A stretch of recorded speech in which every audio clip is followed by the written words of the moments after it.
അസ്സലാമു അലൈക്കും വറഹ്മത്തുള്ളാഹി വബറകാതുഹു. ഉമ്മ സ്പെഷ്യൽ ഇന്ന് ഞാൻ വന്നിരിക്കുന്നത് ഒരു അടിപൊളി കടലക്കറിയുടെ റെസിപ്പി ആയിട്ടാണ്. അപ്പോൾ ഇതിൽ തക്കാളി, പച്ചമുളക്, ഇഞ്ചി, വെളുത്തുള്ളി ഒന്നും ചേർക്കാതെ എളുപ്പത്തിൽ എങ്ങനെ നമുക്ക് കടലക്കറി ഉണ്ടാക്കുന്നതെന്ന് നോക്കാം. അതിന് മുമ്പ് ഉമ്മ സ്പെഷ്യൽ കാണുന്ന എല്ലാവരോടും ഞാൻ റിക്വസ്റ്റ് ചെയ്യാണ്, ആദ്യമായിട്ട് കാണുന്നവരാണെങ്കിൽ അല്ലെങ്കിൽ സബ്സ്ക്രൈബ് ചെയ്യാൻ മറന്നവരുണ്ടെങ്കിൽ ഒന്ന് സബ്സ്ക്രൈബ് ചെയ്യുകയും ബെല്ലൈക്കൺ അമർത്താനും മറക്കരുത്. അപ്പോൾ നമുക്ക് ആദ്യമായിട്ട് ഒരു 3 കപ്പ് കടലക്ക നന്നായിട്ട് കുതിർത്തുക. എന്നിട്ട് അതിൻ്റെ അകത്ത് കുറച്ച് ഉപ്പും ഒരു നുള്ള് ബേക്കിംഗ് സോഡയും കുറച്ച് മഞ്ഞളും ചേർത്തിട്ട് ഇതിനെ നന്നായിട്ടൊന്ന് വേവിച്ചെടുക്കുക.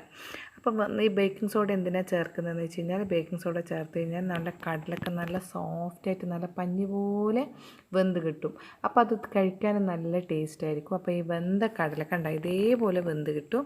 അപ്പോൾ ഈ വെന്ത കടലയിൽ നിന്ന് നമുക്കൊരു 2 ടേബിൾ സ്പൂണ് ഈ ഒരു വലിയ തവിയുണ്ടോ, ആ 2 തവി കടലക്ക നമുക്ക് മിക്സിയിലിട്ടതിന് ശേഷം നമ്മുടെ ഈ ഉമ്മ കറി മസാല പൗഡർ ഒരു 2.5 ടേബിൾ സ്പൂൺ, അത് കാണാത്തവരുണ്ടെങ്കിൽ അതിൻ്റെ വീഡിയോ കാണാത്തവരുണ്ടെങ്കിൽ അതിൻ്റെ ലിങ്ക് ഞാൻ അതിൻ്റെ ഡിസ്ക്രിപ്ഷൻ ബോക്സിൽ വെക്കുന്നതാണ്.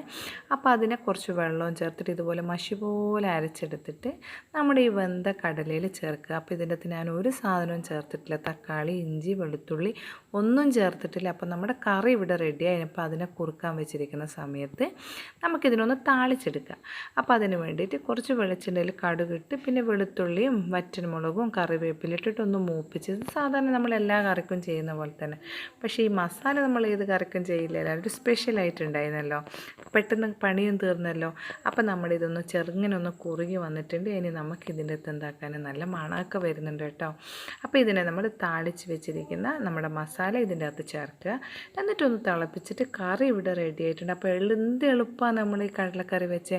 ഈ എളുപ്പം പോലെ തന്നെ ഇത് ഭയങ്കര ടേസ്റ്റാണ്. ഇത് നമുക്ക് രാത്രി ചപ്പാത്തിക്കും രാവിലത്തെ പുട്ട്, പൂരി എല്ലാത്തിനും കഴിക്കാൻ നല്ലൊരു ടേസ്റ്റുള്ളൊരു കറിയാണ്. എളുപ്പത്തിൽ ഉണ്ടാക്കാനും പറ്റും. അപ്പോൾ എന്തായാലും നിങ്ങൾ ഈ കടലക്കറി ഒന്ന് ട്രൈ ചെയ്ത് നോക്കണം. ഇൻഷാ അല്ലാഹ് അടുത്ത നല്ലൊരു റെസിപ്പി ആയിട്ട് വരുന്നത് വരെ അസ്സലാമു അലൈക്കും വറഹ്മത്തുള്ളാഹി വബറകാതുഹു.